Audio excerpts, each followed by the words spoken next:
Hello, Mark Lowdy here. Here's a new law compliance officers now need to be aware of. The new Anti-Bribery Act in the United Kingdom.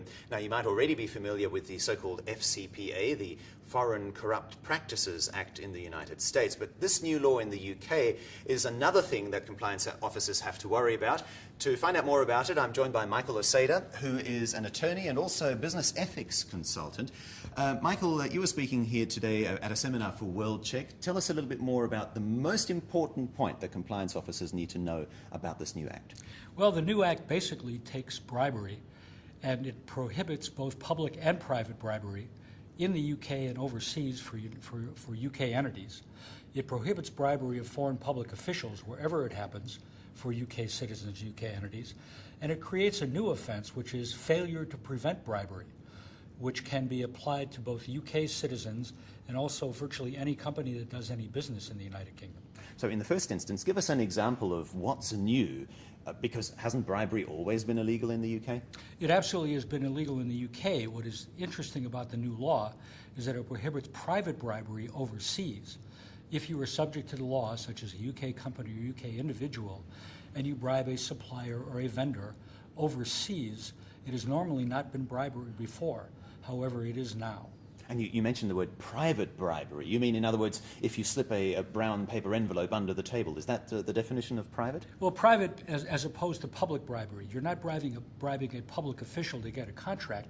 You're just bribing a supplier or a vendor overseas in order to get a contract or gain a supply contract with them.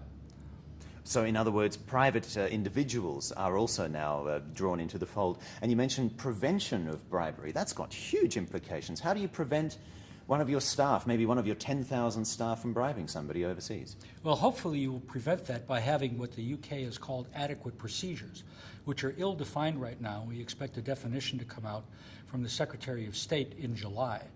But if we harken back to think what that means, we can probably look for guidance to some of the United States precedents, such as the U.S. Federal Sentencing Guidelines for Organizations, which were published, I believe, in 1997.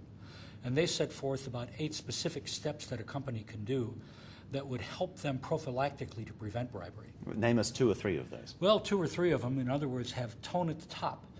Have your board of directors understand that you're going to be an ethical company and actually promulgate a policy that says we should do that. If you're going to employ third parties in order to help you do business, ensure that these third parties are good, ethical third parties by doing due diligence upon them. Training your personnel, both internally and externally, on what your expectations of them are. Auditing what you do periodically to understand whether or not you have individual or systemic problems, and then taking the results of those audits and actually taking some action. Where do people go for more information on this?